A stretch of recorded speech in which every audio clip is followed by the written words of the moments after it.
Weekend.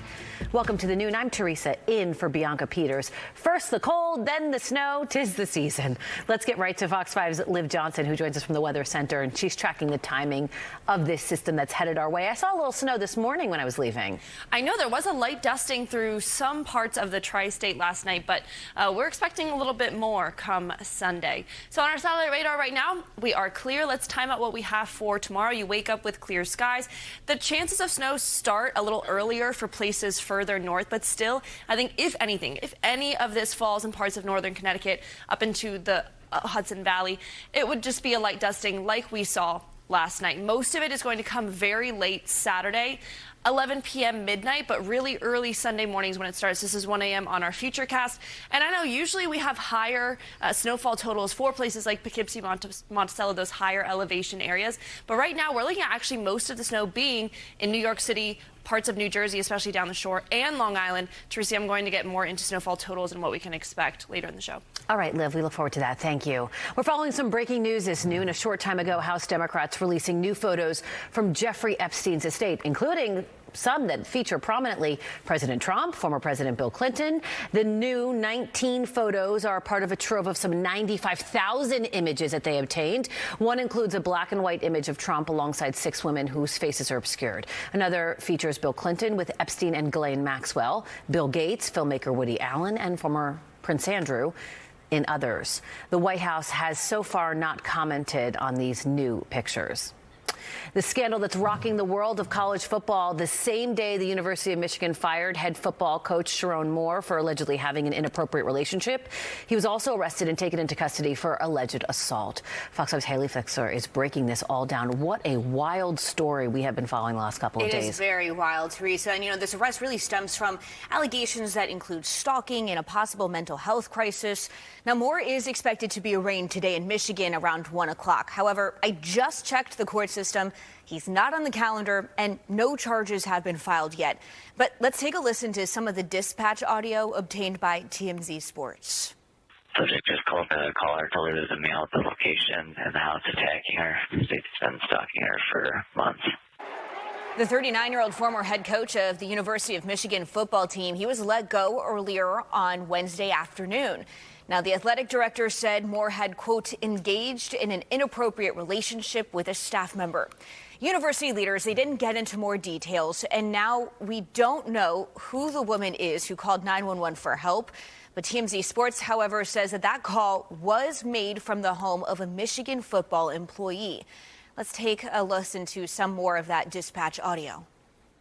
S1's wife in Ann Arbor saying that the subject is suicidal, losing his job today.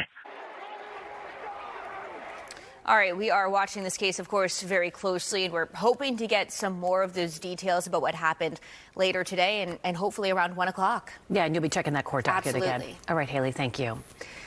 All right, moving on to another breaking story. A homeless woman is facing attempted murder charges after the NYPD says that she stabbed a tourist inside of a Macy's Herald Square. So police sources are saying that the victim was changing her baby in a restroom when she was attacked, and it was completely unprovoked. It happened yesterday afternoon on the store's 7th floor. Police arrived within 3 minutes. The 38-year-old victim was stabbed several times in the back, in the arm, and the shoulder. 43-year-old Carrie Ahern was arrested and charged with attempted murder, assault, and criminal possession of a weapon.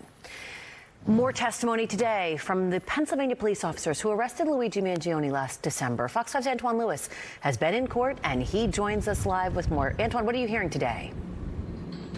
Teresa, that officer who went first on the stand this morning testified for about 45 minutes or so while the defendant, as you'll see in these pictures, took notes. He talked with his attorneys. He was very attentive during this testimony. From Altoona police officer Samuel McCoy. Now, police body cam footage also showing after his arrest last December was played in court. Officers got confirmation of Mangione's true identity after asking him several times. And then once that confirmation was done, the defendant then asked why so many officers officers were responding to the McDonald's, which is where he was taken into custody. Officers were notified that a suspect in a New York City murder investigation was possibly in that area, and that's when Mangione and his backpack were then taken into custody by those responding officers. Now, 27-year-old Luigi Mangione is accused of killing United Healthcare CEO Brian Thompson in Manhattan of last year. The defense is arguing that items inside Mangione's backpack, including a weapon, manifesto, a bullets clip, were collected without a search warrant and should be thrown out, that they are not admissible. That's what the defense is arguing.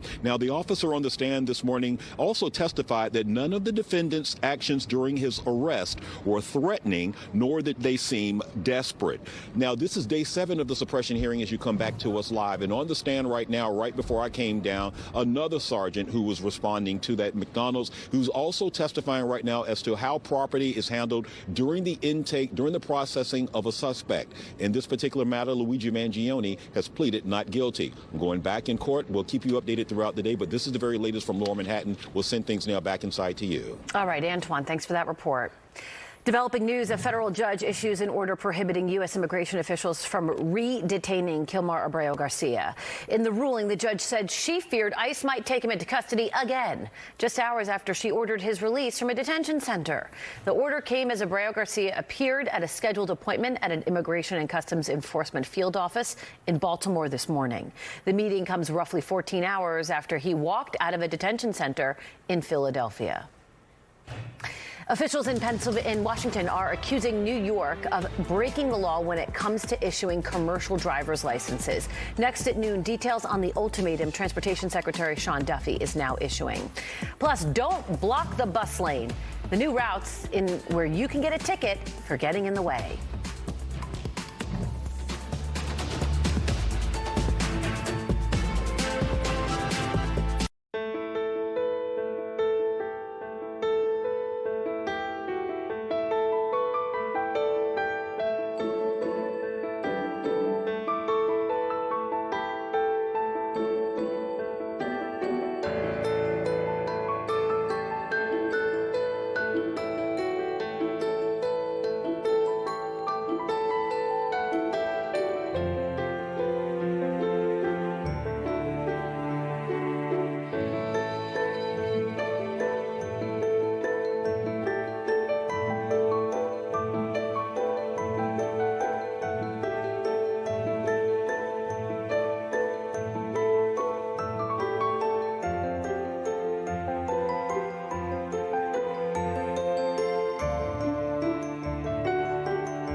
We're following breaking news from D.C., where the Department of Transportation officials are now threatening to pull tens of millions of dollars in funding from New York.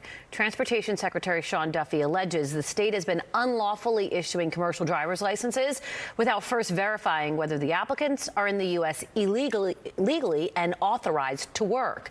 He says applicants who only have a temporary authorization to work for a few months are being granted CDLs good for 8 years. Duffy is giving New York a 30-day deadline to shape up. If we have state governors who are unwilling to cooperate and collaborate and make sure that Americans are safe, we will use every single tool at our disposal to make sure they do come into compliance. And if they don't, the federal taxpayer, the American taxpayer, should not be funding these states. Duffy says a similar investigation into California resulted in 17,000 CDLs being revoked. The MTA is reminding drivers that automated camera enforcement fines begin today on 4 Bronx and Manhattan bus routes. The bus routes are the BX2, the BX22, the M96, and the M116. Vehicles improperly using busways and bus lanes, blocking bus stops, or illegally double parked will receive summonses that start at $50, but they escalate to $250 for repeat violators. Amazon workers rallying in Queens today. They were joined by elected officials calling for the company to recognize the Teamsters Union as the bargaining representative for the drivers at the Woodside facility. Nearly 10,000 Amazon workers across 5 states have organized with the Teamsters. The director of the Teamsters Amazon division says the company has some of the worst working conditions in the country. The drivers in Queens say they're fighting for better pay and increased safety standards. We're coming out to show that we stand strong together. We're not afraid. We're showing our coworkers, because they're coming into work right now, and we're also showing Amazon we're together, and New York City is behind us in our cause. We reached out to Amazon, but we haven't heard back. Still to come on the Noon, we're getting a look inside of a brand new Willets Point housing development in Queens. Details on how to enter the lottery for one of the most coveted apartments.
Law. Well, finding an affordable place to live in the city is like finding the Holy Grail, especially when it comes to a brand new place that is beautiful and you don't have to worry about the rent shooting up. Well, as of today, New Yorkers are getting an opportunity that took over a decade to make happen. And Fox 5 got an exclusive look at what winning this lottery looks like. This is the first parts of a new neighborhood that we're building here, and it's much needed housing for New Yorkers. A lot of interesting new things can pop up in our city, but how often do we get a brand new neighborhood? That's essentially what the 23 square acres that is the new Willets Point housing development is.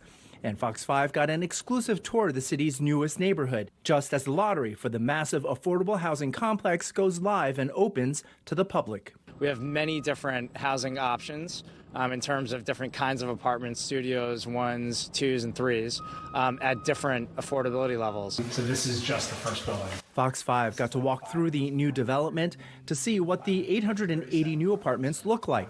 Eventually, the complex will house 2,500 units, from studios to 3 bedrooms. While the complex is mixed income housing, all of the apartments are finished with the same modern design and appliances, and residents will use the same entrances.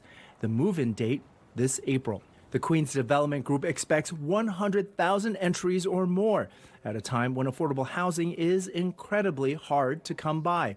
One of the reasons the city has put $530 million of taxpayer money into making this day happen. This could be seen as workforce housing. This is the typical New Yorker who has a job, who is trying to raise kids, who wants to commute from a nice apartment to work. This could be a person who is also a needy New Yorker who has hit some tough times and needs supportive housing or was recently homeless. Residents will be walking distance from the 7 train, the LIRR and 3 bus routes, and across the street from Citi Field and the NYC FC's 25,000-seat football stadium to be finished in 2027. Amenities include rooftop spaces, a fitness center, co-working space, and playgrounds. While the school will be built on the site, the first of the families moving in will face the tough prospect of having their children change schools, possibly multiple times. And the complex would also live in the shadow of a casino, spearheaded by Mets owner Steve Cohen. As for who's eligible, the income ranges depend on how many are in a household and how many bedrooms they are looking for. A 2-bedroom, for instance, has an income range of $30,000 to over $262,000. with the monthly rent ranging from $728 to close to $3,700 a month. And preferences will be given. 25% of the units will prioritize people who currently live in Community Board 7 in Queens. As for the man overseeing the project since it began, that's Queens native Frank Monterisi. He grew up just across the Flushing Creek, and as the lottery opens, there's a sense of pride for turning a neighborhood of chop shops into a new family-friendly community. And knowing what this place was like when I grew up here, I went to Holy Cross High School in Flushing. I grew up in Whitestone. To see this project, really us making this much progress on it, it's really cool to see. Before Frank is done here, 5 more buildings will go up, along with the new soccer or football stadium. Those who have invested their time and money into making this happen say it will score big when it comes to tackling the lack of affordable housing in our city. At Willets Point, Queens, Arthur Chien, Fox 5 News. What a cool look. All right, for more information on the Willets Point affordable housing and how to apply for the lottery, you can log on to livewilletspoint.com. The lottery will close in 75 days, and as Arthur reports, the first of the new residents or tenants are expected to move in April. Police in New Jersey saying they have busted a pair of Grinches. Fair Lawn Police dubbed the 2 alleged porch pirates Mr. and Mrs. Grinch after officials say they appeared in this Ring video.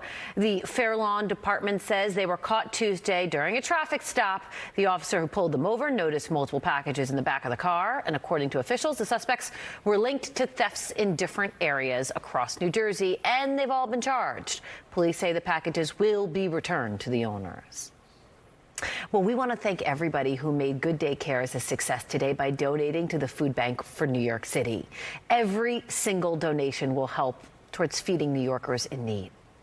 Thank you to Goya, John and Margot Katsimatidis, Bruce Mossler, on behalf of Cushman & Wakefield, Amazon, Hard Rock International, MSG Family of Companies, Brooklyn Nets, New York Liberty Foundation, Foxwoods, Ocean Resort Casino, Stu Leonard's, Fox Sports, Dr. Kellyanne, and of course, DeRosa Performing Arts Center for their beautiful voices and performance. And finally, we are proud to announce so far, these generous donations will provide 374,955 meals for those in need. We have far surpassed last year's total, and that is because of everybody here and you. You can continue to donate to Good Day Cares with a QR code that you can find at the corner of your screen.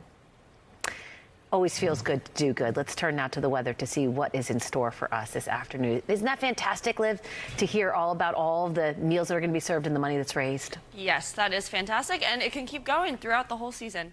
All right, let's talk about what we have incoming snow. That's the big story of not today in terms of it's going to happen today, but it is going to happen this weekend. So before you get your weekend started, let's go over it. Right now, it looks quiet, right? A couple areas of low pressure to way up north and down south. It's going to be this area of the low pressure you see up in Canada that's going to affect us going into the weekend. So let's time it out a little bit again. The earliest chance that we could see a little bit of snowfall would be Saturday morning further north of New York City. That's the slightest chance. I'm just going to put that out there because a dusting is possible, but really it's going to be late Saturday going into Sunday. So if you have late Saturday plans, it might affect this. I think it won't be until about 11 p.m. midnight that we start to see some snowfall, but you can see it's actually a bit more concentrated for parts of New Jersey, the 5 boroughs, and out on Long Island up into the Hudson Valley. All of us in the Tri-State area expecting at least a little bit of snowfall, anywhere from 1/2 inch to 2 inches, and then we'll be in the clear until Monday. Looks like another system could be coming through, but we'll have more on that as we get closer. So let's time it out again, but this time zoom in. Like I said, Saturday morning, there's a chance of a little bit of action starting to happen, but for the most part, we are going to be dry. Your Saturday is just going to be sunny and cold and breezy until early morning. This is at 1 o'clock in the morning. You see it through New Jersey, all 5 boroughs. It's a little spotty up in the Hudson Valley. And then out on Long Island. I mean, we could be in the clear by the time you really get up and start your day Sunday. It could linger into the late morning hours, but for the most part, it's just going to be overnight into those early morning hours. Snowfall totals, like I said, could be half an inch, anywhere to 2 inches. Right now, we're predicting about 1/2 inch in New York. A little bit more if you're down the shore in New Jersey. Close to 1/2 inch out on Long Island. I'm going to be honest, this could go up to about 1 or 2 inches. That's what most of the models are predicting. Or we could just get a dusting, but we'll know more tomorrow. Teresa? That's the way it always is, Liv, huh? Could be this or could be that. All right, we will see snow, at least 1/2 inch, I think. All right. Thank you, Liz. We appreciate it. All right, next at noon, the World Health Organization is weighing in on the debate over vaccines and autism, what the agency is saying and how it puts it at odds with the CDC.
There's a new development in the fight for Warner Brothers Discovery. Paramount Skydance may increase its hostile takeover bid by as much as 10%.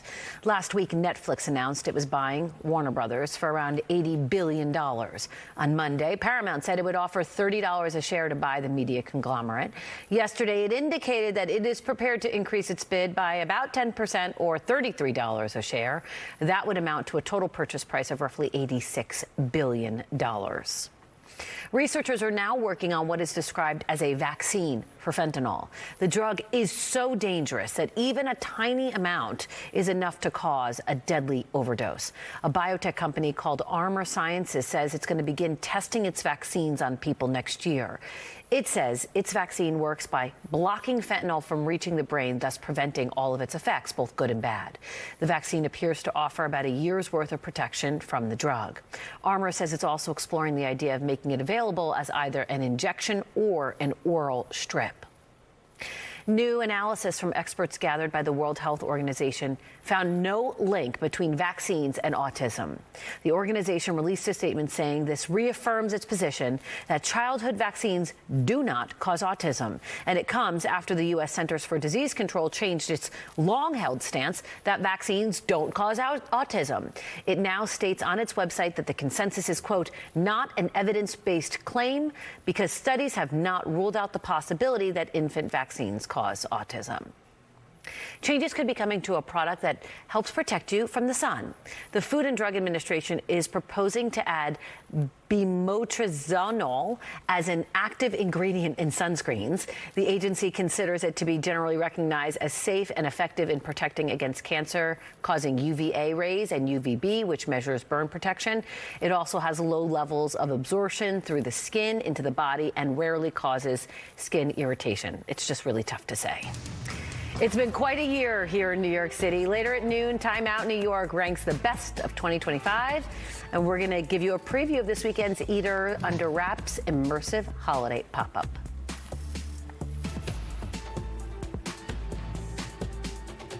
Many jobs are available with the City of New York today. Get connected to career opportunities as a teacher, school nurse, correction officer, taxi inspector, and more. Whether you're starting out or looking for a change, there's a place for you with the City of New York. Start right now at deliveringforyou.nyc or call 212-386-5000. Hiring professionals are waiting to help. Work with NYC is where you're meant to be. Deliveringforyou.nyc.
in the morning.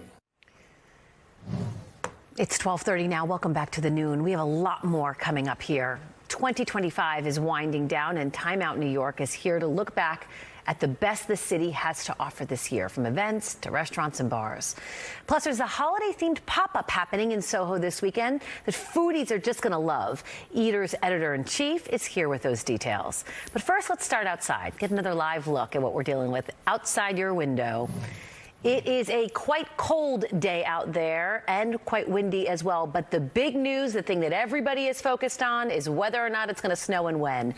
Let's bring in Liv Johnson. She has the latest on that. Hey, Liv. Hi, Teresa. Yes, it is going to snow. That is my answer for you all. Saturday night into Sunday. Today, it's just been a chilly start. It's going to remain breezy. It's a little bit better than yesterday, but still a very windy Friday. And yes, you may have to shovel. Listen, I hate being that person that's wishy-washy where I say, oh, it could be half an inch, it could be 2 inches. I just want you to be prepared for either. You might have to shovel like we just saw. Could be 1 to 3 inches, but it also could just be a light dusting. I don't want you to be disappointed. But nonetheless, you will see snow. I promise you that, Saturday into Sunday. Current temperatures outside, 32 for New York. We have 32 down the shore in New Jersey as well.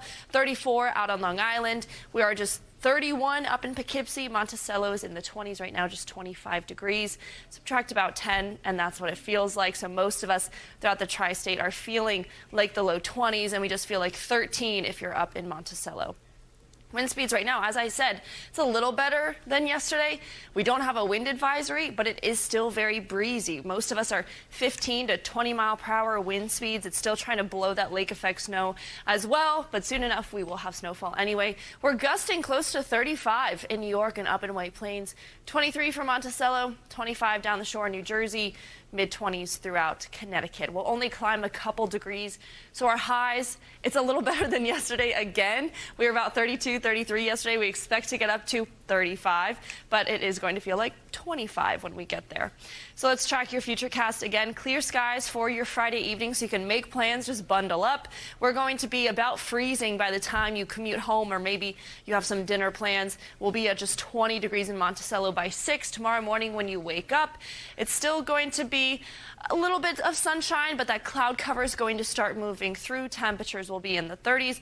There's that really slim chance that we could start to see some flurries move through the north Saturday morning, but for the most part, we're going to be dry until late Saturday into Sunday. As I've been saying this whole show, by about 10, 11, we could start to see that snow move through. We have a coating through New Jersey. It lasts through those overnight hours, but it's gone pretty quickly on our futurecast. This is 9 o'clock in the morning.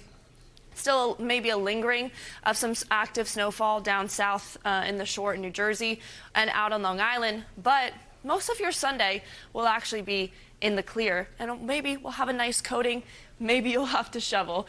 Then we start off on Monday, cold and breezy, just a high of 28 degrees. But actually, by the end of next week, you can see Thursday, high of 50. And that will feel really nice. Teresa? That will be incredible. I can't wait for that. I know, me too. All eyes on next Thursday. All right, Liv, thank you. If you're a fan of the Mets or the Jets or the Knicks, you've probably said there's always next year, more times than you can count. But instead of dwelling on the heartbreaking seasons and the brutal disappointments these fan bases have endured over the years, a Long Island man is turning the suffering into something fun. Fox 5's Jody Goldberg introduces us to the founder of Forever Next Year, New York.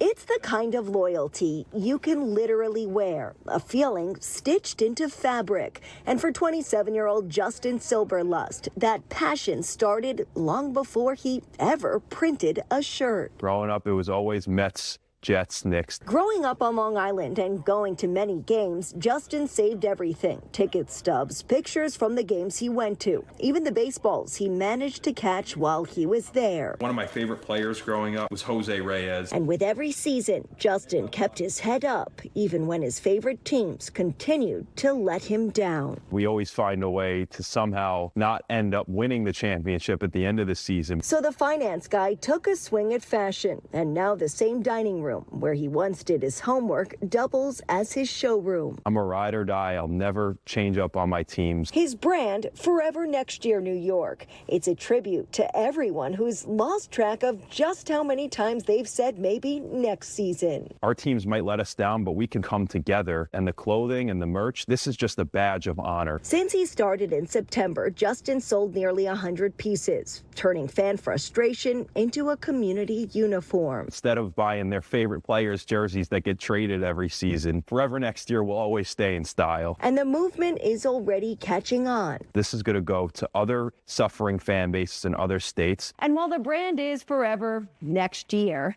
this is the only Forever Is Now shirt that he's selling and manifesting. He says the Knicks are the closest team to turning next year into right now, and he hopes the slogan will reverse the curse. Only one team really wins in sports every year. So the rest of the teams, such as the Jets, the other 31, there is next year, and we have to stay together, be true to our form, and we'll get there forever next year. Justin says the goal is simple. If I can create a community and a reason for people that are frustrated and something to smile about, I will have done my job. Laughing through the losses and hoping for more luck. On Long Island, Jody Goldberg, Fox 5 News. It's an immersive holiday pop-up for the whole family to enjoy. Later at noon, we're going to give you a preview of this weekend's Eater Under Wraps event and Time Out New York, here to rank the best of 2025.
Well, we are nearing the end of 2025, and it has been quite a year here in the city.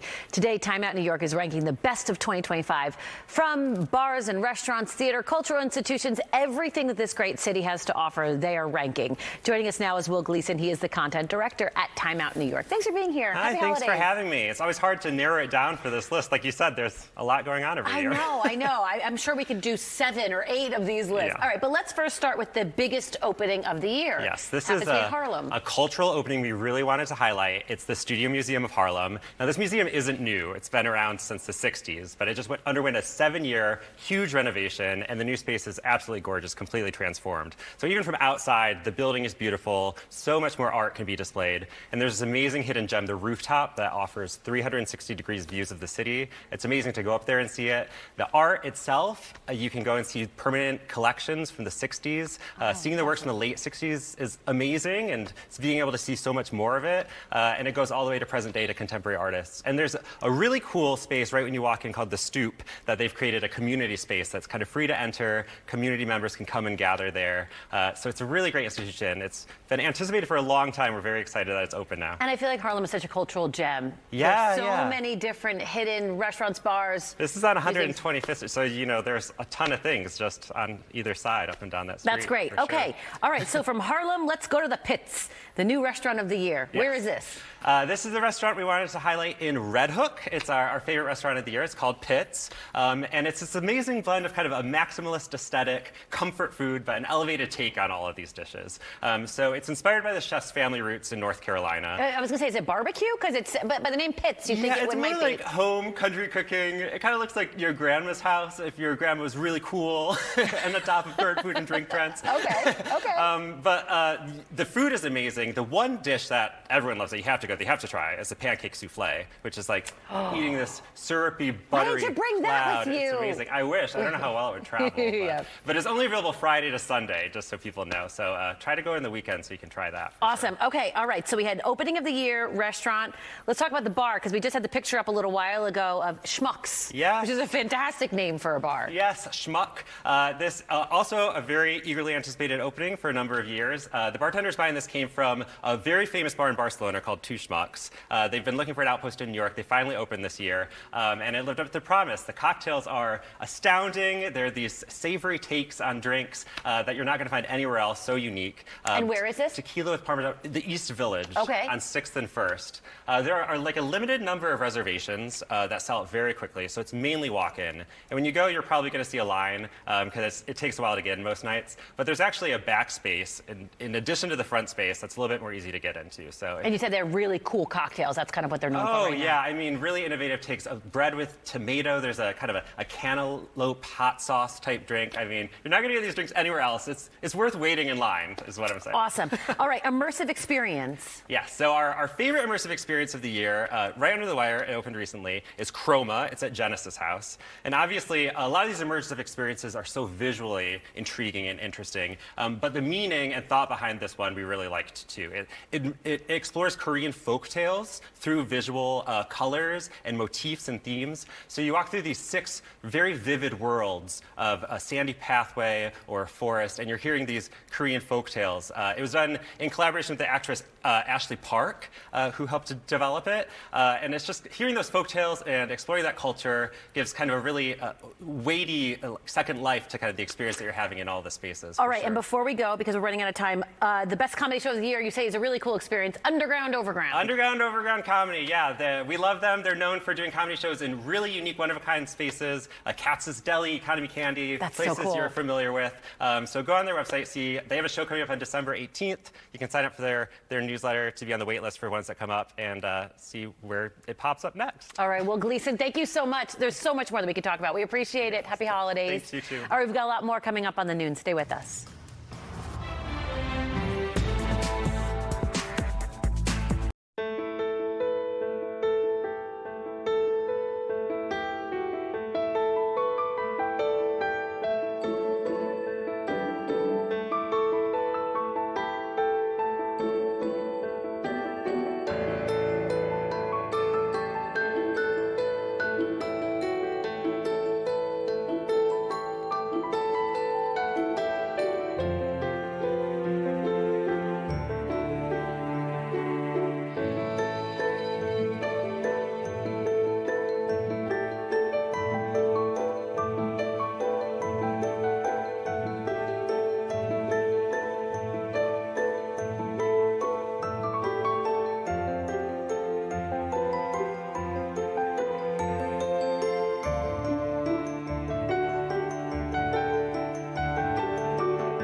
This weekend, Eater's decked-out holiday shopping experience is back. Tomorrow and Sunday at 477 Broadway, that's Mercer and Broadway, Eater is hosting a fantasy food lovers home in Soho for a weekend full of seasonal treats, homey holiday traditions, and plenty of gift ideas. Eater Under Wraps is a immersive holiday pop-up that the entire family can enjoy. That's what we love, when you can bring everybody. Joining us now for more of Eater Under Wraps is Eater's editor-in-chief. Say that 10 times fast. Yes. Stephanie Wu. Thanks for joining us today. We appreciate it. Thank you for having me. So Happy holiday season. Happy holidays. Tell us a little bit about this pop-up experience. Yeah, it's really the best of dining, entertaining, shopping, drinking, all under one roof. So we take over a space in New York every year. This year, it's this massive space in Soho. We've decorated out to look like a gorgeous, cozy, romantic, retro holiday home. You're going to walk through the space. You're going to walk through various rooms. There's food samples, there's gifts, and there's tons of fun little Easter egg surprises along the way. Oh, I love that. Yeah. And I think one of the best things about the holidays in the city are these pop-up markets everywhere because you find the best stuff. Yeah, we get to bring the best of the gifts. We've been working on our gift guides for many months. All of that is coming to life at this market.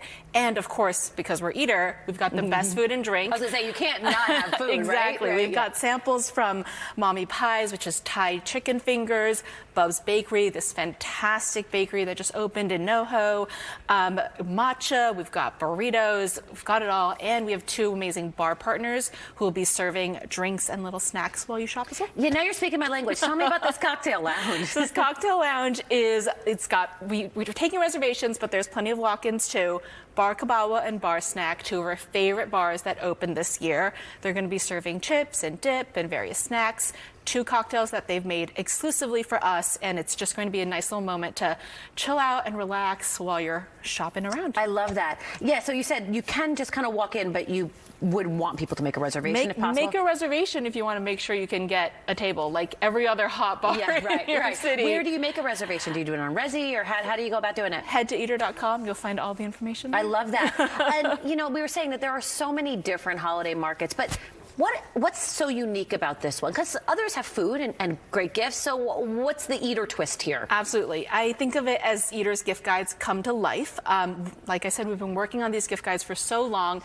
We have editors dedicated to just finding the best gifts, the best food, the best drink, and it's that editorial curation that only we can bring. Best of the best, you're going to find it all in one place. And you talked about Bubs, who we're going to meet them in a little bit, but I just want to quickly, before we go, there's a partnership here with World Central Kitchen? Absolutely. So that's a group that's near and dear to my heart. We're donating a portion of proceeds to them. Guests can donate more at checkout, and I just love that we get to have this experience, bring people joy, but also bring so much awareness to the amazing work that World Central Kitchen is doing. Stephanie, happy holidays. Thank you for joining us. We appreciate it. You're going to join me over at the kitchen, right? Okay. And see you this weekend. Yeah, absolutely. We've got more coming up on the Noon. Stay with us.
So one of the vendors taking place in Eater Under Wraps this weekend is Bub's Bakery. Bub's Bakery is all about warm, homemade, joy-filled baked goods with really simple ingredients. Bub's Bakery is the go-to neighborhood sweet spot for a sweet treat that tastes like home. And joining us now from Bub's Bakery is head baker and owner Melissa Weller. Thanks for being with us today. We appreciate it. Thank you for having me. You know, that description is exactly what a bakery should be, right? Like sweet, clean, simple. I love it. Delicious American home-baked goods, and we're also top 9 allergen free. So we don't have gluten, and we don't have dairy, and we don't have eggs, and no nuts. As a mom who deals with food allergies, that is Christmas morning. That is music to my ears. Tell us a little bit, before we start to decorate, because we're going to decorate, tell us a little bit about Bub's. Where are you open and how long have you been open? We're open in NoHo. We opened in September, and we're just excited to be in the neighborhood and be in New York. And my partner Jen's husband has all of the intolerances, and so it was her idea to create a bakery where you could go in and not worry if you have an allergy, but also have really, really amazing baked goods. Steph, how did you find Bub's? I mean, I've been there. I came as soon as they opened, honestly. But I've been following Melissa's work forever. And as someone who's tried it, I can tell you don't miss any of those allergens. Well, let's go ahead. Let's get into it. This is one of the things that's going to be available at Eater Under Wraps? Yes, we're going to have cinnamon rolls and also chocolate cupcakes with peppermint frosting. And so we have these here today. You were saying that this is a personal specialty of yours, though. You have been trying to perfect this for a few years. I've been obsessed with perfecting cinnamon rolls and sticky buns for years, and so it's I'm very proud of it. This is what it has come to. Amazing. All right, let's get started. So you have baked this, thank goodness, because I can't bake. So you've done the hard work for us. We're going to pipe the frosting, the peppermint frosting, on the cupcakes. And so we're going to take the bag and hold it in your right hand, sort of at the end, and then we're going to put a pressure on the cupcake, and you go in a circle. Okay. So far. Oh, that's good. Oh, I like this. Okay, is that too much? No, it's not. There's no such thing. Now where do I go? Do I go in? Go in, like a spiral. Okay. Oh, that's fantastic. Boop. Oh, I actually really love that. That is the right amount. That is of so icing. the right amount. Oh my goodness, that's a lot of icing. All right, well, I might as well just keep going, right? Yes, let's keep going. I'm going to do Steph, mine. do you want to try? Oh, no, I'm Are you sure? All right. She's going to be our taste tester then. In the presence of a master. Yes. Look at how beautiful you're. It's like you've done this before. No, but I like your big spirals. Those are perfect. Look at mine compared. This is great. Look at that. Look at that. I mean, really, honestly. To each their own. Absolutely. Steph, you and I can hang out because we're on the same skill level here. All right, and we just take some peppermint and sprinkle it on the top. Awesome. All right, so you're going to be selling these at the Eater Under Wraps? These and the cinnamon rolls will be at Eater Under Wraps. And we're sampling them, so they're for free. Yes. Oh, I love it. Yes. Guys, thank you so much. Happy holidays. Good luck this weekend. We appreciate it. I'm going to dig in because I've never met a cupcake I didn't like. We appreciate it. All right, we're back right after this. Stay with us.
one final check on the snow before we go. Hey, Liv.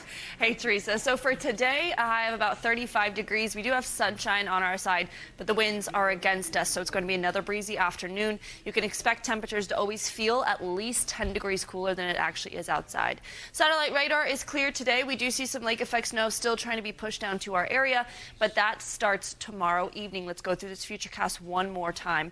Most of tomorrow, you're going to be in the clear. We start with a slight chance of seeing some snowfall for some of our northern areas tomorrow morning, but really it's going to come late at night around 10-11 p.m. at the earliest.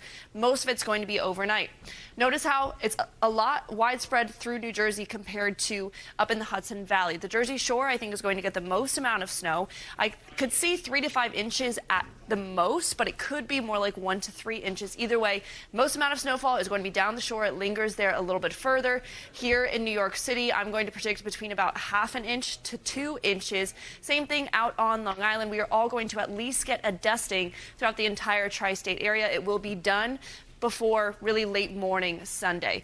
Lows tonight in the 20s. Some of us are in the teens. Highs tomorrow are going to be a bit of an improvement, a high of 40 for us in New York, but we have more cloud cover and that snow at night. And then Sunday morning, you'll wake up to a nice little dusting of snow. Teresa? I'm in for the dusting of snow, but we got to get out of the 20s.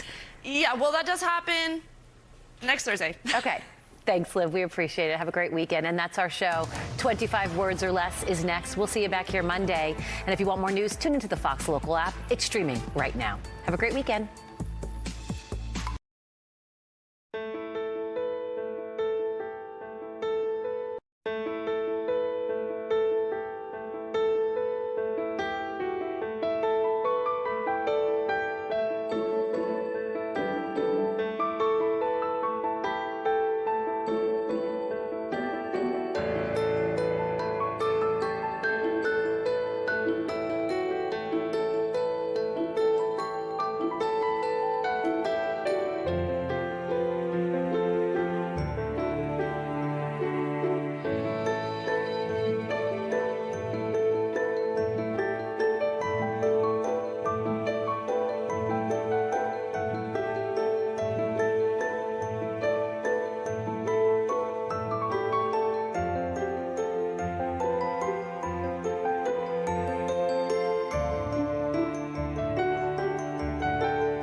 And welcome everybody to Newsroom Live. We are coming live to you right now from 1 until 2 o'clock this afternoon, Eastern Standard Time here in New York City. My name is Linda Schmidt. I will be your host for the next hour here from the Fox 5 Newsroom. Now, to my right here is Eric. He's operating the big board.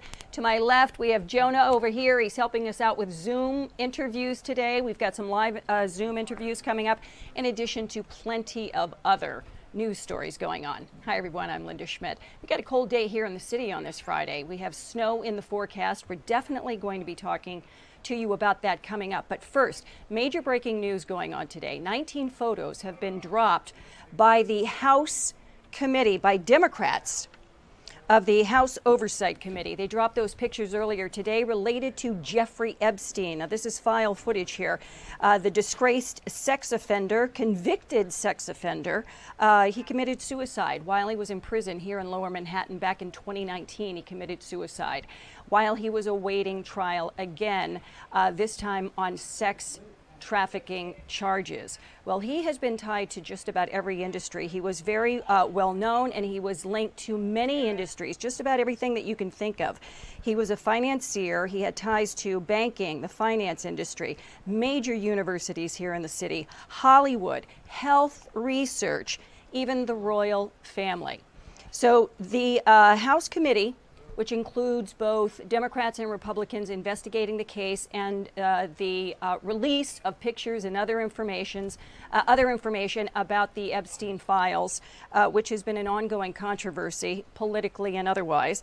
And the Democrats on that House Oversight Committee dropping pictures today. We're going to show those to you in just a moment, but first we are going to bring in our expert with a live Zoom interview with us right now. This is attorney Anthony Capozzolo. He is a former federal prosecutor with the Eastern District of New York, which is based in Brooklyn, and also he had worked with the Manhattan DA's office. He now covers white-collar crime. That's what he prosecutes.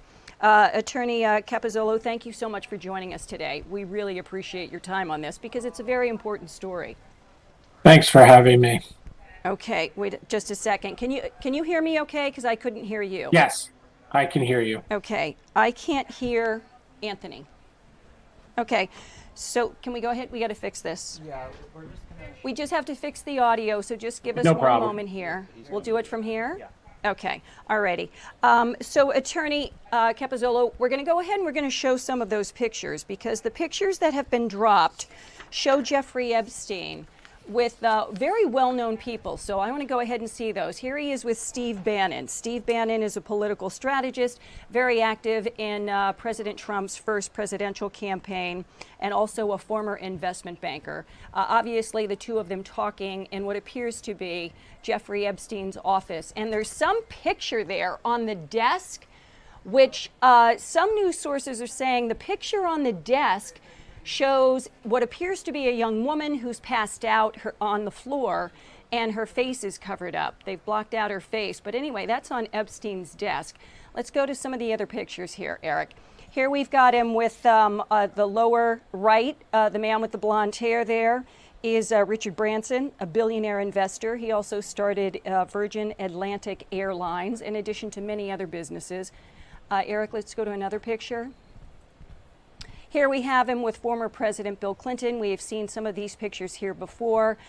Bill Clinton has never been accused of anything, and he has never been charged with anything related to Jeffrey Epstein. He has also denounced any type of contact that he has had with him and said that he severed contact and it was strictly business. Let's go to some other pictures, please, Eric. Here he is talking to attorney Alan Dershowitz. Let's go to another one, a well-known attorney. Here he is with Bill Gates. And I'm sorry, that's it's Bill Gates on the right in the gray sweater. And then that is Jeffrey Epstein's pilot for his private jet. And that pilot would fly people for business purposes and otherwise to Jeffrey Epstein's private island. Let's go to another picture. Here he is with Woody Allen. Movie director and actor Woody Allen. There are several pictures of the two of them at various locations. Here in a meeting, Woody Allen, you can see there on the right, Jeffrey Epstein on the left. Let's go to another one. Here he is with former President Trump many years ago. And the president has said many times that, yes, he knew Jeffrey Epstein. He was big in Palm Beach. You know, the president has his Mar-a-Lago is there. His home and club. So he said, yeah, they knew a lot of the same people. They traveled in the same circles. But when he realized that something was not quite right with Jeffrey Epstein, he severed contact with him, all contact. Let's go to the next picture. Here he is, the president with several women. We don't know why their faces are blocked out, but they are. And obviously another old picture. Let's go ahead here. And that's it? Is that it? Okay, so Attorney Capozzolo, we're going to bring you in right now. The fact that all of these pictures have been dropped today, what does this say to you? So from what I understand, they've received over 95,000 photos from the Epstein estate that they're going through now. And these are the first 19 that they've released. Some of them redacted, I guess, to protect the identities of either victims or potential victims. From a pure legal perspective, I'm not sure that they advanced the ball too much in getting a understanding of any illicit activities, but they certainly establish some of which has been already known, but corroborate the fact that Epstein had contact with many high-level people, many connected to the Trump administration, and then other high-level people, including some Democrats like Bill Clinton and others. And the thing of it is, too, Attorney Capizolo, is that all of these people, they have confirmed that they had either done business with him or talked about business with him, because he did travel in those circles. And like I said, he was into everything: health research, universities, making donations to universities, politics. So he would have traveled in those circles. It doesn't mean that any of those people in those pictures did anything wrong or had any knowledge of what Epstein was doing. He was a child sex trafficker.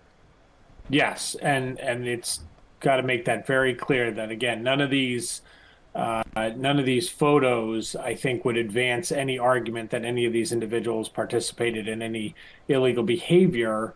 It just reestablishes a lot of what's already known, that Epstein had contact with many people, kind of in a jet set political, community of people, and circulated, amongst these people in business and other, social gatherings.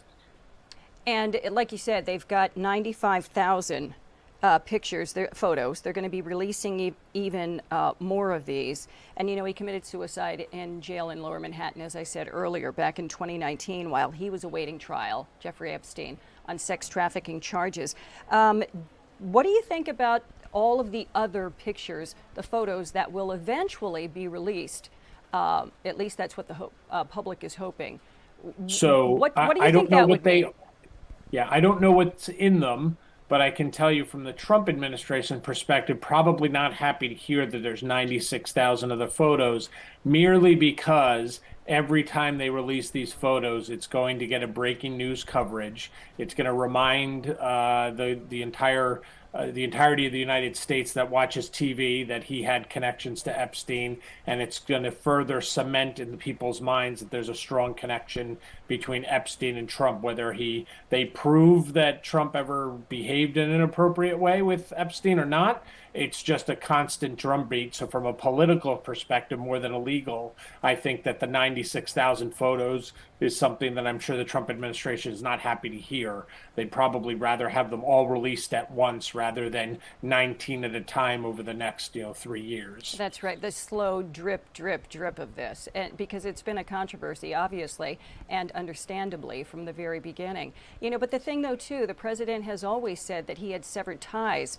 with Jeffrey Epstein, because he recognized, when he became aware that he says that Epstein was actually poaching some of the younger girls that worked at his spa at Mar-a-Lago and the club there, that Jeffrey Epstein had been, quote unquote, stalking, and Ghislaine Maxwell, who is currently serving a 20-year prison sentence because she was convicted of child sexual trafficking.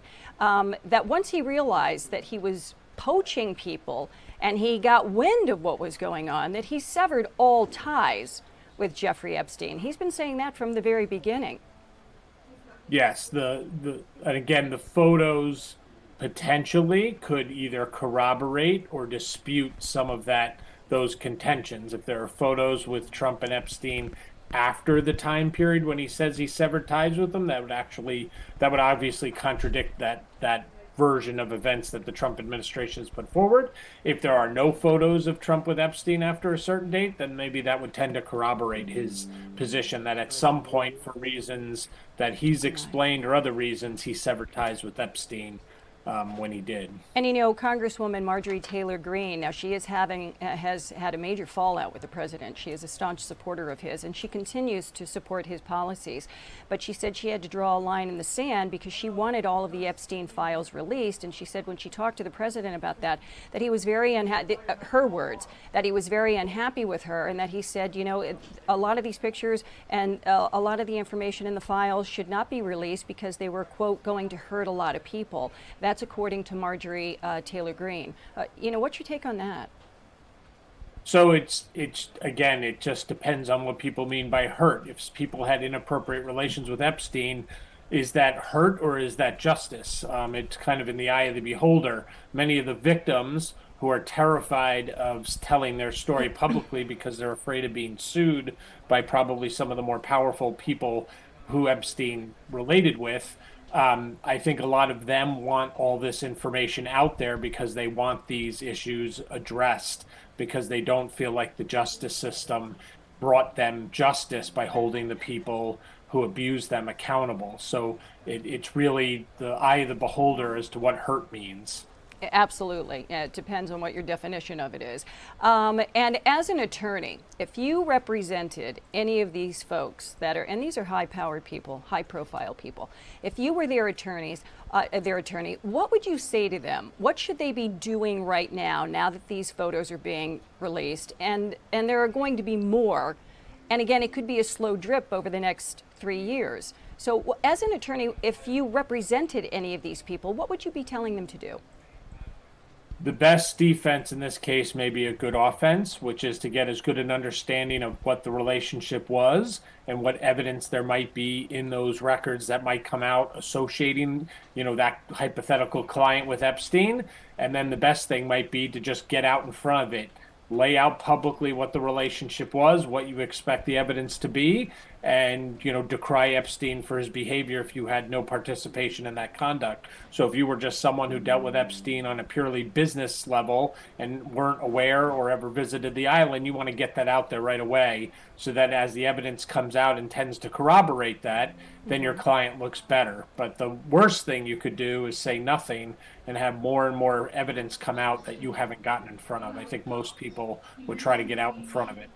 It's interesting that you say that about saying nothing, because some folks have said nothing up to this point. So I'm wondering if they are going to end up of going public and issuing statements at this point. I would expect a lot of people trying to get ahead of this now that they see that essentially they can no longer stop the avalanche. I think for a long time, to make an analogy, the snow kept getting higher and higher on the top of the mountain, and people were hoping it would never, the avalanche would never come. But it's clear that with all the political rumblings, with all the grassroots support, with all the politicians now coming forward, all this evidence is likely to come out. And it would really do your client a disservice to just, essentially put your head in a hole and hope that it's not going to come out, because it really does look like much of the evidence is going to become public. You even had, federal judges this week revisiting their position on the grand jury presentations and now releasing grand jury testimony. And that previously judges had ruled was not going to be released. But when they passed the new statute and the evidence is coming out, the judges said, well, we might as well release this too. Now, as a legal expert, you've been doing this for most of your adult life. Is there anything else, any other insight that you can offer us about this particular issue? At the end of the day, when they release the interview notes, that is really where I think the most explosive evidence will come from, when the agents interviewed the victims of the abuse and they identified individuals who sexually assaulted them. That's really where that's going to be maybe the last evidence comes out, but also the most powerful. I mean, photographs can tell a very damning story, but by all accounts, there aren't photographs of the actual abuse. There may be photographs of people with some of the victims, but not in the act of committing the crime. It's really going to be the statements of the witnesses and some of the, maybe even the staff on the island who observed these girls and what was going on, who had to know some of the things that were going on at the time. There are, I would point out, some somewhat graphic photos that were released that relate to sex toys and pretty disturbing things. Those things could be things that maybe the victims described having been assaulted with, and then if the photos show those items having been at the island, that would be strong corroboration that those things may have been used on them to perpetrate these sexual assaults. Right, you're talking about some of those photos. One includes like this black rubber glove, sex toys, a bowl full of condoms. Those are all things that in a sexual assault case, a victim can identify when they were interviewed years before these photos ever became public, and they described some of those same items, like that glove, which is very distinctive. If one of the victims described having been assaulted with that glove, that would be strong corroborating evidence of the fact that they experienced that assault. And the thing of it is, too, like when the average person sits back and they're looking at those pictures, the 3 pictures that we just talked about with the sex toys and the rubber glove and the bowl of condoms, items. That can be very disturbing when you first see that. Yes, and again, from the more political side than legal or public relations, those images being viewed at the same time by people who are also viewing what might otherwise be non-criminal, business meetings between Epstein and some of these people, it just makes a bad association.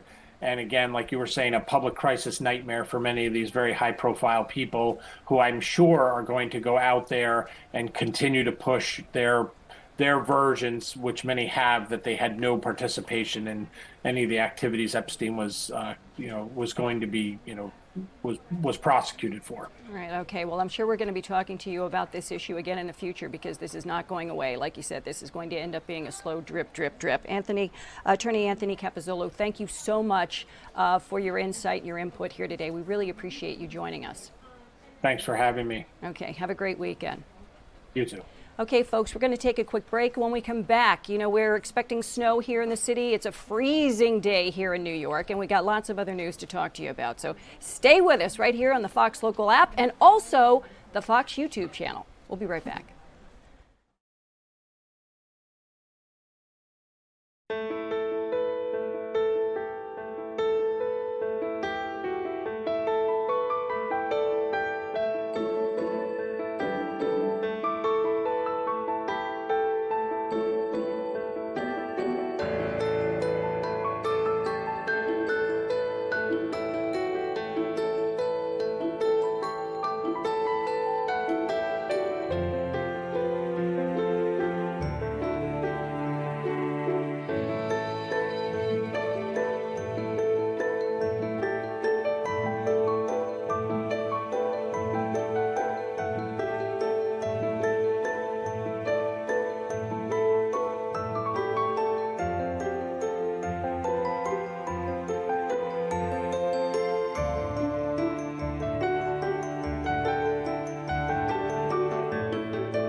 And welcome back to Newsroom Live, everybody. I'm Linda Schmidt. We're broadcasting live here. I'm your host for the next, we're here till about 2 o'clock, so for the next 40 minutes. This is the Fox 5 Newsroom here on the Upper East Side. You can see some of my colleagues working hard here today, as they do each and every day. And you can catch us on the Fox Local app 24/7. You can tune in to whatever's going on, whether it's local, state, national news, and international news, as well as on the Fox 5 YouTube channel. So make sure that you check that out, because we've got lots of stuff going on. It's going to be a cold few days here in the city. It's been very cold. We're expecting some snow, and we're going to have Liv Johnson joining us in just a short bit here to talk to us about the snow. How much snow are we expecting? How long is this frigid weather going to last? Because let me tell you, it is very cold, and if it's windy outside, it makes it feel 10 times colder than what it actually is. There's some other news going on. There was a stabbing, believe it or not, at Macy's, at the flagship Macy's in Herald Square here in New York. I mean, it's gorgeous outside there. They always have the most beautiful Christmas decorations up, but very disturbing. It turns out that a homeless woman is facing attempted murder charges after the NYPD says that she stabbed a tourist who was shopping inside the Macy's in Herald Square.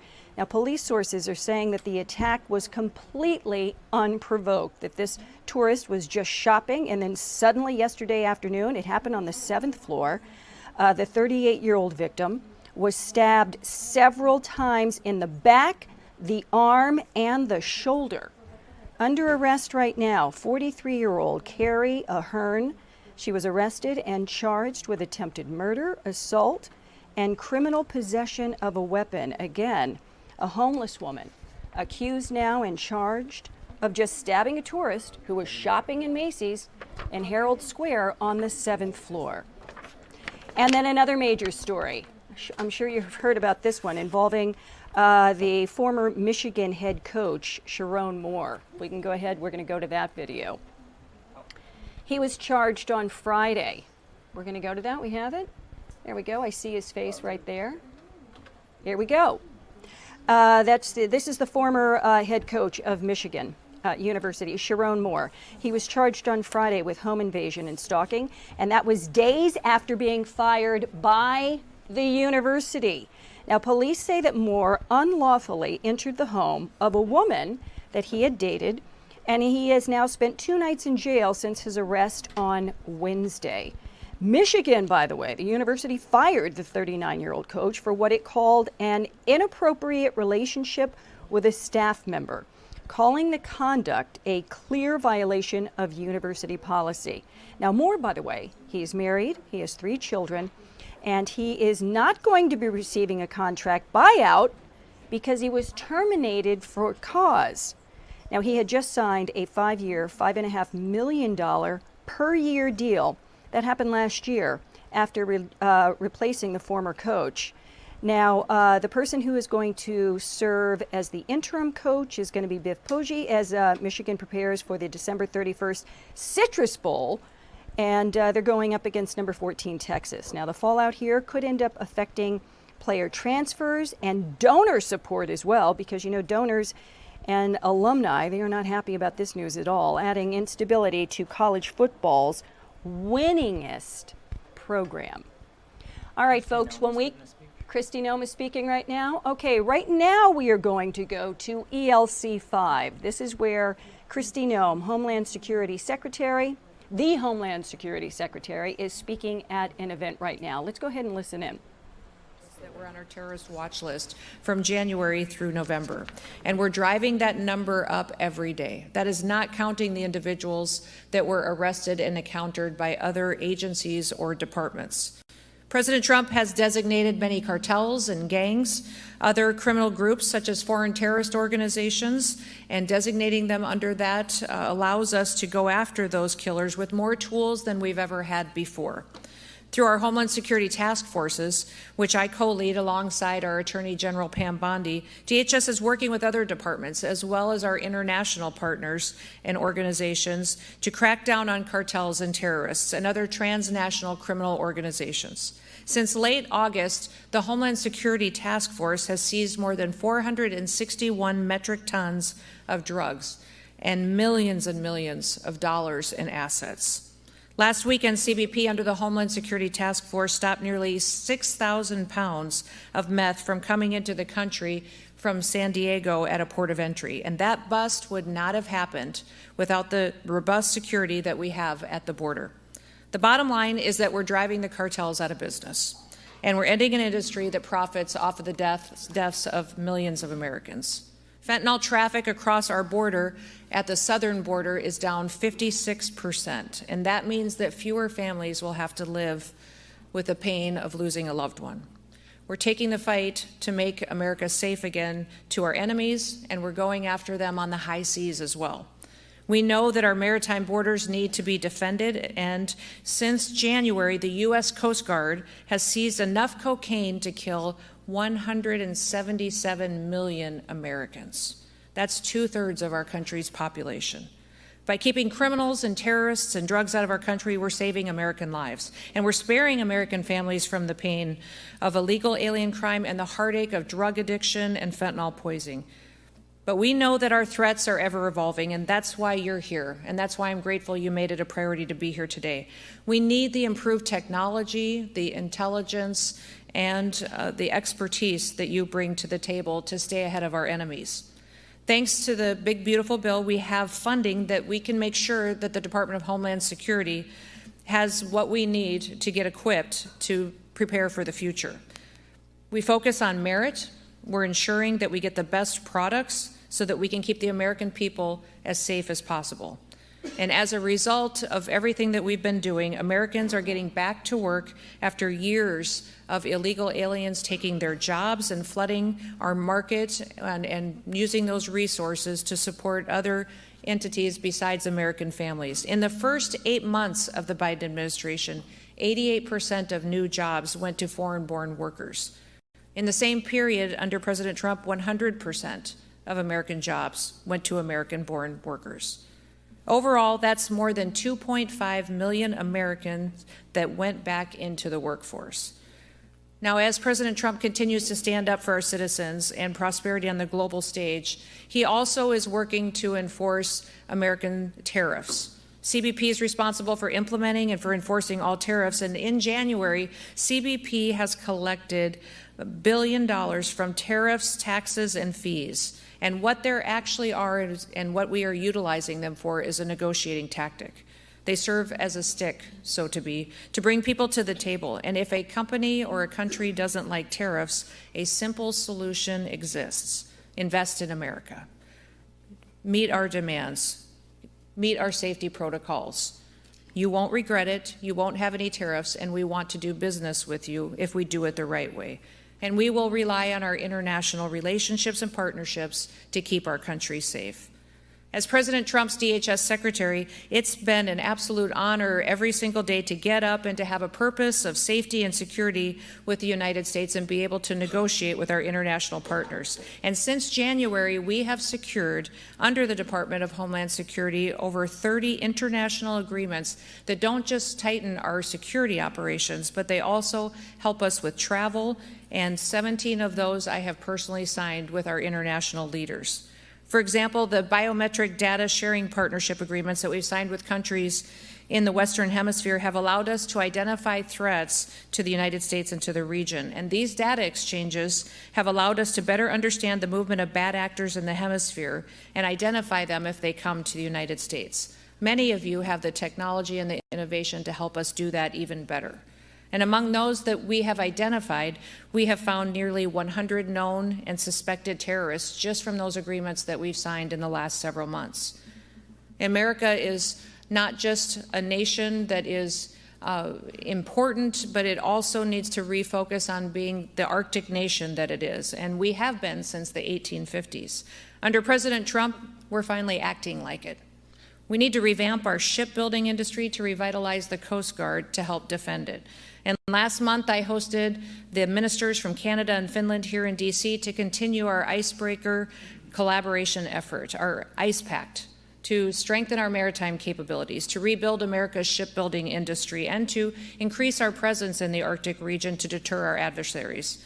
ICE Pact brings together the governments of our countries, our three nations, and it brings private industry in from all three countries. I'm sure you've read and heard about what that really has done to establish the shipping industry here in the United States. For example, the Canadian shipbuilder Davies has pledged over $1 billion to acquire and to modernize the American shipyard assets in Texas for the production of icebreakers right here in the United States. 2 multi-purpose icebreakers are proposed for construction in Finland by the American-owned Bollinger Shipyards and the Canadian-owned company of Seaspan. And working with the Department of Labor, we've deployed millions of dollars in grant programs to create the International Shipbuilding Fellowship, which will fund opportunities for American workers to travel to Finland, to learn from them and their expertise, and to bring that skill set back here at home to deploy. We're doing all of that because the American people deserve the security, they deserve the prosperity, and the future that will come from it. All right, that is Homeland Security Secretary Kristi Noem at an event today talking about illegal immigration here into the U.S., which has been a major platform, a major issue for the Trump administration. They have cracked down on illegal migration here to this country. There are people who support what they're doing, and there are also people who do not support what they're doing. And there have been multiple lawsuits filed at both the local and the federal level related to the crackdown by the Trump administration. Right now, we're going to take a quick break, and when we come back, we're going to talk about that weather. Snow is on the way. We'll be right back.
And welcome back to Newsroom Live, everybody. We're live for you here today, again, from the Fox 5 Newsroom here on the Upper East Side of New York City. I'm Linda Schmidt, your host for the next 25 minutes. But you can watch us 24/7. We've always got news for you, whether it's local, state, national, international, on the Fox 5 local app, as well as our YouTube page. Joining me right now, Liv Johnson, our weather expert. And Liv, I've been talking to the folks watching us. We get snow on the way. We get snow on the way. So what's the story? How much are we going to get? Okay, so I'm going to say at least half an inch. Okay. You can definitely expect some snow. I know we've been kind of wishy-washy so far this month with like, oh, there's that chance you might see a dusting. We will definitely get snow. It's going to be late Saturday into Sunday morning. Okay. Like personally, I'll probably be asleep for all of it. Like it's midnight to 7 a.m. is kind of those prime hours. Right. Could start as early as like 10, 11 p.m. But for the most part, it's going to be overnight, Saturday into Sunday, some lingering Sunday morning. Most models are predicting 1 to 3 inches, even more for parts down the Jersey Shore. I know usually we talk about, oh, it'll be more if you're northwest or if you're in the Catskills or the Poconos, but it's actually a system that's kind of going a little further south. So Jersey Shore is expected to get the most. They could see 3 to 5. I mean, our model earlier on the noon show was predicting half an inch. Mm-hmm. So I kept saying on the noon show, if you were watching, I don't want you to be disappointed, so I'm going to say at least half an inch. Okay. Most models 1 to 3 inches. So you could need your shovel Sunday morning. Or maybe not. Or maybe not. It might but melt. there will be snow. It might melt by the time you wake up, or, I mean, because it's going to be super cold. Right, it is going to be cold. I don't think it's going to melt. I think we will see the snow when we get up Sunday, and then it is a really cold start to next week. I'm pretty sure next Monday, I was looking if there was a 7-day around. I'm pretty sure the high next Monday is just in the upper 20s. So could see slick roads as well. All right. So now when we're talking about the snow, is it going to be the nice fluffy snowflakes coming down, or are we talking about the sleety, icy type of snow? I'm going to go more towards the nice snowflakes. Oh, yeah. very We're not nice. seeing much of a chance for like a wintry mix. That's when it kind of gets a little dicey. Okay. So I'm expecting some powder. All right. Well, that sounds good. So Yeah. it'll look pretty at least for a while. And then it hits at what time exactly? Like, this is all a guesstimate. 10 p.m. Saturday, 11 p.m.? That What would are be we the talking about? earliest. Okay. But I think even midnight is like our most likely time period. Midnight, 1 When it a.m. is when it starts. really starts. And of course, different areas will differ. We were seeing on our Futurecast model the chance of a little bit to the north earlier on Saturday, like the first half of the day, but nothing significant. Here's our Futurecast, which is paused at 1 o'clock in the morning. That's when it really starts, and you can see how widespread it is throughout New Jersey, and as I've been saying, the Jersey Shore, which is expecting more. Right. Whereas, like, we look at Poughkeepsie, Monticello, Hartford, those areas that are usually more likely to get snowfall, not going to see as much. Okay. Well, and you know the good news here, it is happening on a Saturday night into Sunday morning. It's not during the week, so Right, not you don't during have the to deal commute. the commuters coming in and out of the city. It's not Right. going to be a problem. So No, we're not really, like, big snowstorm on the way. Right. There is snow on the way, but it shouldn't be too severe. Still be careful on the roads Okay. and all that. And with this cold weather, I mean, all of a sudden now we just got I know. blasted. I know. And it's so windy. And when you Polar walk around vortex. this city, I mean, it just hits I you in the know. face like a brick. I will So say, how long is that going to continue? So the weekend is cold. The start of the week, as I was saying, highs in the upper 20s. So it is very cold for the first half of next week. Next Thursday and Friday, we are expecting a high of 50. Whoa. So that makes a big difference. Even, what was it, a couple days ago we were in the 40s. And Right. I took off my earmuffs, my scarf. I was like, oh, this feels, it doesn't bite you. It's still cold, but it doesn't bite you like right now. You know what's going to happen? When we deal with these extremely cold temperatures, like right now, and then a week from now it's going to be 50, people are going to be in Central Park wearing shorts because it's going to feel like It's springtime. going to feel so nice. Yeah, so at least we have like light at the end of the tunnel. Yeah, and I'm not kidding. People will be in Central Park in shorts in 50-degree weather because it is going to feel Absolutely. like spring, Yeah, right? yeah. Okay, now one thing I want to talk to you about. Have you ever participated in SantaCon? I haven't. Okay, you know what I'm talking about, though, Oh, right? it was huge. Like, I went to Syracuse, so a lot of people in college were from Manhattan or the suburbs in Jersey, whatever. Right. So I knew every December a lot of kids would go down and do it because I feel like it's more a young 20s type of thing. And Yeah. I know it, but I've never participated. Okay, hold on. Hey, Eric, go ahead and roll it. Here we are, SantaCon. First of all, it's a bar crawl. Right. It's a drink fest. And it just reminds me of something that you really do in college. But it's a lot of fun for It the looks people really who fun, participate. Yeah, and they dress up in Santa outfits, and they dress up like elves. And there's a certain part of the city, and they just they look so happy. They just go from bar to bar, and you're drinking. And you have to sign up for this, and you have to pay to enter this. And by the way, the money that you pay for your ticket, either all of it or most of it goes to various charities. Some of those charities include City Parks Foundation, the Children's Heart Foundation, Materials for the Arts, City Harvest, which feeds folks in need, and also the Burning Man Project. However, here in the city, there's also a lot of controversy about it, because let's go ahead and show that we have a documentary that's coming up on SantaCon. And it shows some of the crazy stuff. The cops yelling at them, people climbing up light posts, people climbing up trees, urinating in the street, throwing up in the street. I mean, I've passed people. I mean, there's somebody there that was so drunk his head was just hanging over there. Yeah. And you could just see them. Oh, wait a second, Eric. It was Eric, our editor. Eric, that was you? Yeah, I One of think our he was the one colleagues. hanging from that. Yeah. Anyway, it's a lot of fun, but of course, you're talking about young people. You can get a little out of hand. You drink too much, and crazy things can start to happen. But I just found out that you're the one that's told me it's from I didn't It's know, a fundraiser. Yeah, I didn't know it gave Yeah. to charity, so that helps a little. Yeah, it does help a little bit. So last year was my first winter here because I started February of 2024. And I don't remember if I worked that day, but I haven't ever been intercepted by SantaCon. You've never run into any of them? No, I don't know what I was doing last year on this weekend. You had to be out of town because our station here is on the Upper East Side.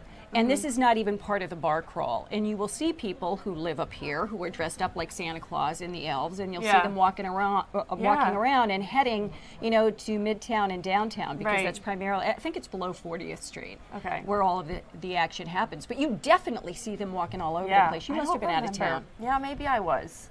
But yeah, so they haven't given me much of an issue, but I could tell I mean, even December is just more crowded than usual because Right. of tourists, which is fine. I appreciate tourists coming to see our city. I think it's really nice. But yeah, I could definitely see how all these people dressed as Santa would make it hard to get around the city and get what you need to do. Eric, let's go ahead and let's roll that video again. You know, yeah, here we go. You know, people are singing and dancing They're and having a just blast. I mean, they're having a good time. They really are. And then it's not everybody that gets out of hand. You're always going to have some people in a group, no matter what it is, especially when alcohol is involved. I just We're feel just like- going to get a little out of hand, Of but course. you know, it How happens. long do they have to wait to get a drink at the bar? You know, that's what I think about. Look at how, I mean, at some of these bars, they're 10, 12 people deep.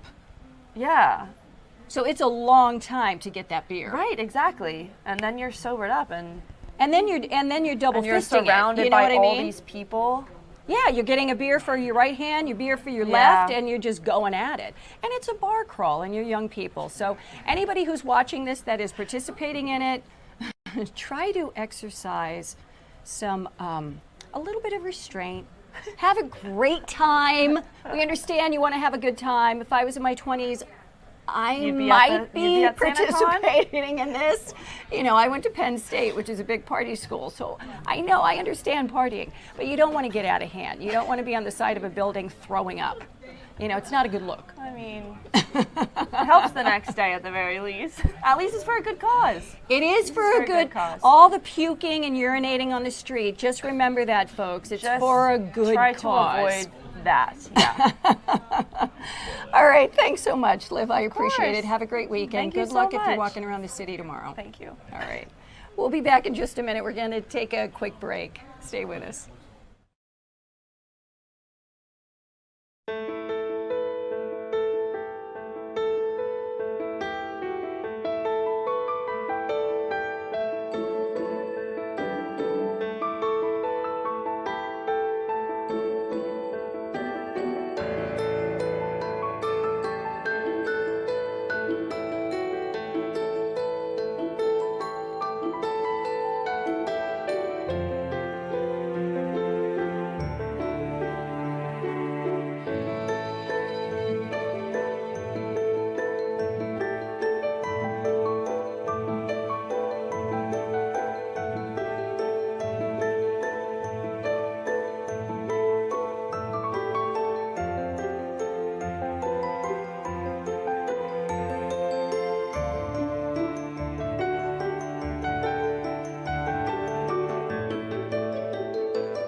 And welcome back to Newsroom Live. I'm Linda Schmidt. We're coming to you live tonight, or today, rather. I'm rushing tonight because it's Friday. It has been a long, let me tell you, it's been a long week. So this is a Friday afternoon here on the Upper East Side in New York City. We're going to bring in one of my colleagues now, Haley Fixler. Haley has been covering the story. This is a shocker. That is shocking. Not just people who are sports fans, but even people who are not sports fans. Yeah. The former coach of Michigan University fired, accused of having an inappropriate relationship with a staffer. This guy is married. He's got 3 kids. And the allegations here are quite seedy. Yeah. So bring us up to speed on what's going on with So Sharon Moore, he's the former head coach of University of Michigan, 39-year-old.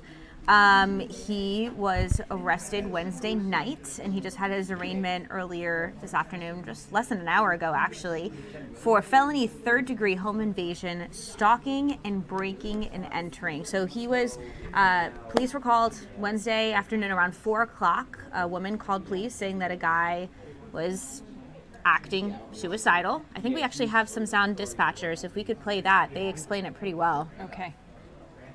Subject just called the caller, told her there's a male at the location, and the hound's attacking her. The state's been stalking her for months. So that was one of the sound bites from dispatchers saying that a woman called saying that someone has been stalking her for months and was attacking her. And I think we have it. Do we have the other sound? Okay, let's play that too. S1's wife in Ann Arbor saying that the subject is suicidal, losing his job today. Okay, you know, I just want to say something here because the sound is a little muffled, so I think we need to say what they're talking about there. That one right there was talking about how the woman is telling the dispatcher that he appears suicidal. Suicidal because he had lost that job earlier that day. So he was again fired Wednesday afternoon, and this is a few hours later, Wednesday, 4 o'clock in the afternoon, that this is going on. So basically, he had his arraignment this afternoon, and we heard from prosecutors that Moore and the victim, the woman who called 911, had apparently been in a relationship for a few years. Right. On Monday, she ended that relationship, and apparently Moore kept texting and calling, and she didn't want to respond. And then on Wednesday, he apparently, quote, barged his way into her apartment, grabbed several knives, and threatened to kill himself, and then ran away. So that is where the home invasion, the stalking, that's where that all comes from. All right, and the Stafford, I don't know if they're releasing her name. I mean, I've seen her name in print. They mentioned in the courtroom that they would not be releasing her name. So Okay. there are a lot of reports circulating about who this may be, but it has not been confirmed. Okay, and this is an assistant to him, correct? This Allegedly. is one of his alleged assistant. Potentially, they are not confirming. They just say a staff member who has been there for years. Okay, alrighty. So these two had worked together. Yes. I mean, he's been there for years. She's been a staffer for years. But how long have the two worked together? Have they gone into those details? No, they're really limiting the information. Again, there are a lot of reports circulating. Right. The victim in question apparently deleted a lot of social media and all sorts of stuff. Okay. I did also see a report saying that they actually had been investigating this relationship over the summer, but they both, Moore and the victim, apparently denied it. And then apparently, this is just per several reports. Right. Apparently, when she ended things and he kept trying to Pursuing contact it. her, she went to the University of Michigan and said, hey, this has been going on. Okay, so the timeline is she broke off the relationship Monday of this week. Yes. And then he gets fired Wednesday. And then Wednesday, 4 o'clock, is when she calls saying this is what's going on. Calls 911. Yes. So he shows up after he had been fired. Allegedly. He shows up at her apartment or home and is trying to break in and is suicidal, according to the 911 dispatch, her 911 call. Yes. And again, the fact that he allegedly grabbed several knives, those knives were to be potentially used against himself. It would have been different charges had he threatened to harm her. Correct, that's right. She said he was suicidal. And he had signed a 5-year, $5.5 million per year deal. $5.5 million per year for 5 years. He just signed that last year. Yeah, a lot of money. A lot of money. And again, a wife, 3 kids. This relationship allegedly had been going on for a while. And I do know that the prosecutors asked the judge today for a mental health evaluation in addition to a $25,000 bond, in addition to GPS monitoring. So, a lot. Yeah, a lot going on there.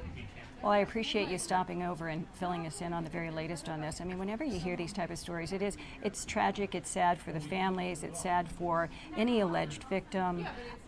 You certainly don't want to hear about someone being suicidal. No. So all around. And then Michigan, the university itself, the university has to deal with this now. Yes, we do know, actually, per the dispatch call, we do know that a University of Michigan detective was working with police when the staffer called for assistance. All right. You covering this for the rest of the day? I am. All right, Haley. Thanks so much. Haley Fixler, everybody. And you can catch her later on today, too, on the Fox 5 local app, because she will continue to cover this story throughout the day and tonight as well. Absolutely. All right, Haley. All right, thank you. All right, we're going to take a quick break, and when we come back, we're going to be talking about a great program that New York, Good Day New York, carried out this morning to raise money for a lot of charitable organizations. We'll be right back.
All right, welcome back to Newsroom Live, everyone. I'm Linda Schmidt. We got just another couple of minutes here for you. But today, Good Day New York, our morning program here at Fox 5 News, they did something wonderful today, and they've done this in years past, accepting donations for food to help the needy, and those donations all going to the Food Bank of New York City. Let's go ahead and show that video there, if we could, Eric.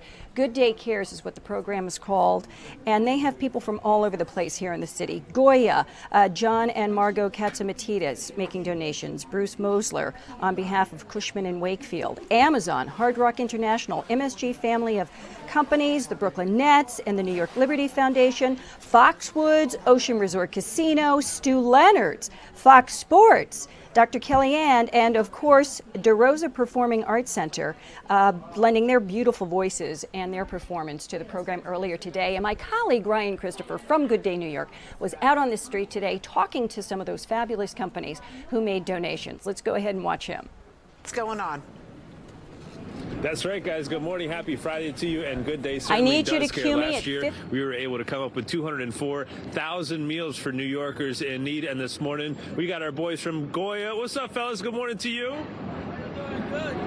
Good morning. Come on. Where's New York? There we go. Okay, now everybody's awake. We have a giant truckload of Goya food products right here that are being donated, as they do so kindly every year, and they do so much in the New York, New Jersey, and Connecticut communities here for so many people. So we have to thank our good friends from Goya. Now, if you're in the area today and you want to stop by, we're on East 67th, just between 2nd and 3rd. You can come by, drop off some non-perishable food items, some holiday gifts for the kiddos, or simply you can scan that QR code that's on your screen right now and make a donation donation. I mean, think of all the hard work we put in every single day here on Good Day, and we never ask you for a penny. We don't ask you for anything, but today we are. Help your fellow New Yorkers out this holiday season. That's what it's all about. Whether it's $1, $5, $10 or more, if you're able to, please do so. We're encouraging you to do so, and this is what it's all about. We're helping the food bank for New York City. We're the food bank for Brooklyn. There you go. For all 5 boroughs, you can see it right here on the truck. Also, we have a brand new EV Amazon Prime truck here that's donating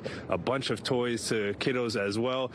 Goya donating over 40,000 pounds of food today, and we just want to thank all of our sponsors. But again, we invite everybody to stop by here this morning. We're going to be out here all morning long. This is what it's all about this holiday season. Good Day Cares every year. As I mentioned, we were able to feed over 204,000 or provide 204,000 meals for New Yorkers last year, and this year maybe we can double that. Curtin Row, back to you. Let's go.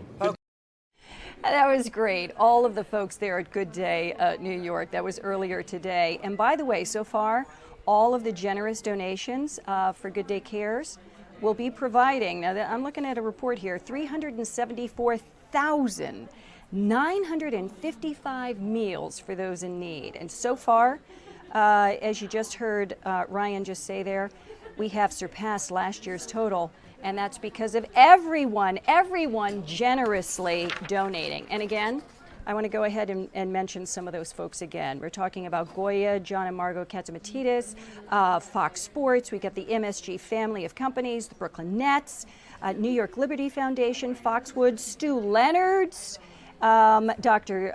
Kellyanne. We got Bruce Mosler on behalf of Cushman and Wakefield, Amazon, Hard Rock International, and John and Margot Katzimatidis. I mean, just a great program. You know, and also if you're ever interested in donating, you can also check out our website, fox5ny.com. You can get some more information there at our website on how you can make a donation if you would like to, whether it's money or donating food, clothes, whatever it is. And that goes to the New York City Food Bank. Okay, weather-wise, let's go ahead. Do we have a good weather picture here? Look at this, what the city looks like right now. Beautiful. This is the calm before the little storm that is headed our way. Right there, you're looking at ice skaters. There's the satellite. Liv Johnson telling us a short time ago that some snow is going to be moving in tomorrow night, late tomorrow night, probably around 11, 12 o'clock. Not rain, snow. And that's going to continue overnight, maybe get about a ½ an inch, some areas possibly up to 1 to 3 inches. Okay, folks, that wraps it up for us today on this gorgeous Friday. Happy Friday. Hope you have a fabulous weekend. Continue to watch. Thanks for watching Fox 5 New York. We're now